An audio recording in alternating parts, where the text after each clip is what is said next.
G'day everybody, thank you for joining us for the second special bulletin with Reginald Dodd.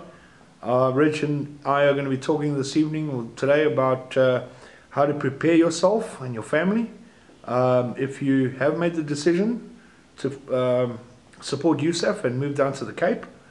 Welcome Reg, thank you for joining us. Thank you. And how would you go about preparing your family for something like this? Look, the main thing I've found in my family is keep it positive. You've got to make it an adventure for them, especially the younger bunch. They hear all the doom and gloom, they see what we're doing, they hear what we're doing. So then they've got to try to keep it positive and make it an adventure for them. Because if you've got one member that's not on board, it becomes a problem. So you've got to make sure that everybody's psychologically ready for the relocation to move. Because it's not easy.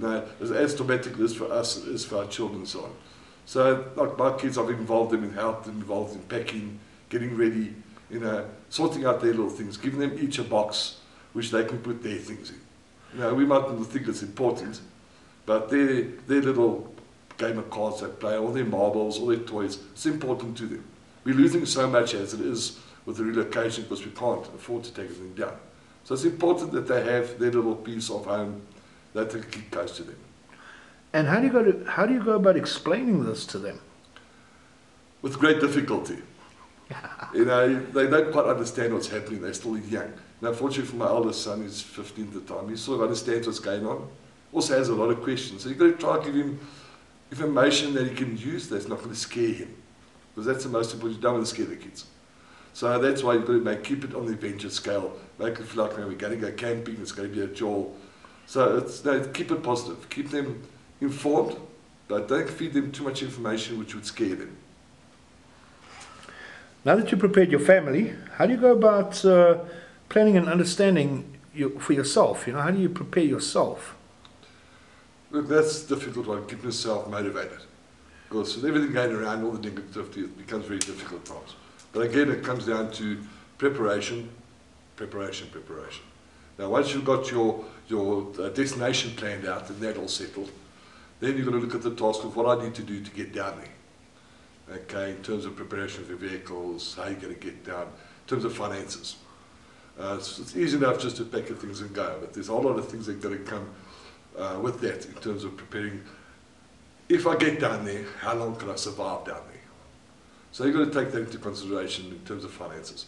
So you've got to put a couple of rand away to make sure that you're about to survive down there. Because it's stupid going down there thinking it's going to be a land of milk and honey and things that'll be everything. It's not that way. So you've got to set yourself a budget. Okay, how much money do I need to survive down there per day, per week? That's the most important thing. So you've got to set up a budget. So right, for me to survive down there, what do I need? And set that out. Once you've got that set out, it makes it a lot easier. So you've got to work on a very tight budget. You've got to work basically on the bare minimum to survive. Because you're not going to find a job straight away. Unless you've got a job lined up for you, you're sort of like, okay. But if not, you're going to take preparation to get yourself ready for what's going to come. So this is a bit of a case of understanding the scenario start to finish before jumping in both feet. Yes, you've got to be prepared 100%. You've got to try to cover as much as you can in a very short period of time. Now, some people have had months to prepare. Some people may end up with days, maybe hours. So you've got to ready yourself. You've got to say you've now made the conscious decision to move. Now you've got to get all the things in between the beginning and the end ready for yourself. And I suppose saving money right now is paramount and critical for any family. Yes, the best thing is planning again. To go down there is not a 5 rand move. It's in the thousands. So preparation, once you've got your mode of transport sorted out, you've got some type of accommodation sorted out, whether it be a tent, caravan, a zozite, whatever sorted out. Then you've got to plan food, the move, get everything into a place. It's very difficult to plan, move a whole household in the back of a trailer. Because there have been people.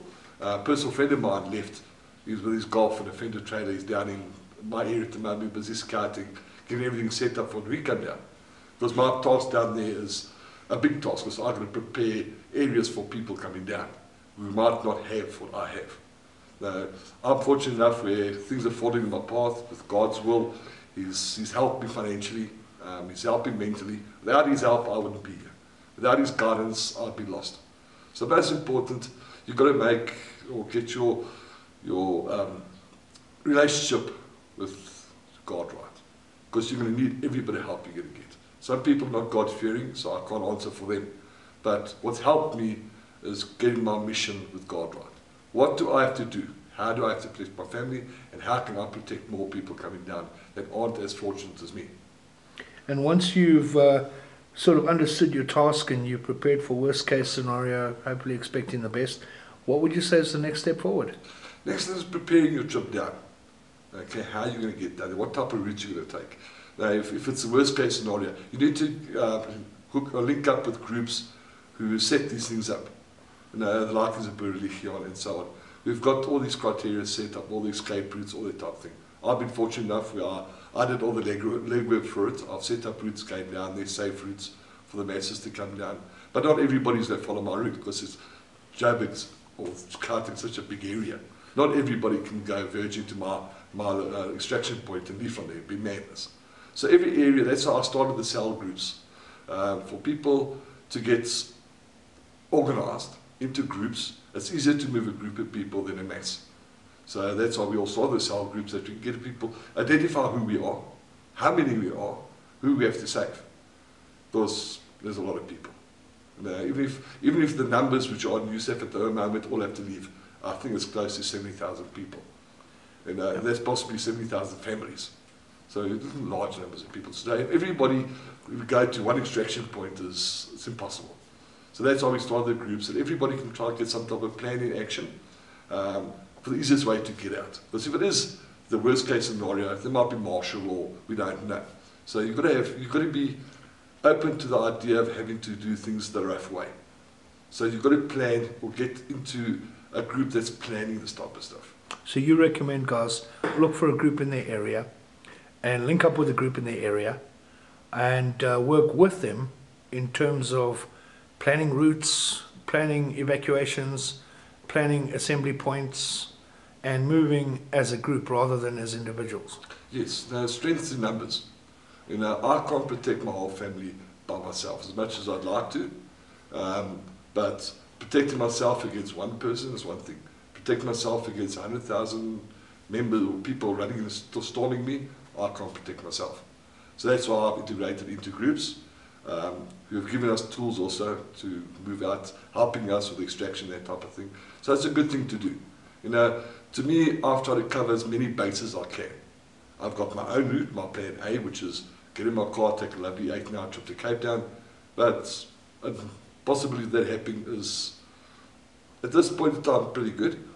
But in a month's time, might not be. So you've got to have all your possible routes and scenarios planned out. And how would people find groups in their areas? How would they link up with people? I mean, where do you look for this information? Look, you'd be surprised in your community how many people are actually involved in this. You know, if you don't get information via USAF, there is somebody in your community that belongs to a CPF, a Legion, a Cyclone group, any of that who can help you. So the best thing, canvas. Find out, especially if you're involved in the cell groups, somebody knows something. And the more people put their level heads together, the more information you can get. And are there links to the different groups on USAF, on the USAF Facebook page? As far as the Legion is linked onto USAF. And I'm sure they can link you up to many other groups as well. Besides, but the best to cover as many bases as you can, as many scenarios as you can. Because the more options you have, the higher your success. Once again, thank you for your time. And we look forward to chatting to you a little bit more in greater detail when it comes to planning the nuts and bolts. Thank you very much. I just hope that the information I'm giving you is going to help you plan for what's to come. Now, at the end of the day, all I can say to you is plan, don't panic, keep level-headed, and have options. Because that's what's going to save your life, is having many options as possible. And that way you can have a safe trip down to Cape Town with less stress as possible, because you can have family with you that are more stressed than you. Now, we males and the leadership points in the family tend to handle stress a lot better than not so much. So you've got to try to keep level-headed, keep everybody calm. That's the most important. Don't panic. Thanks a lot, Reg.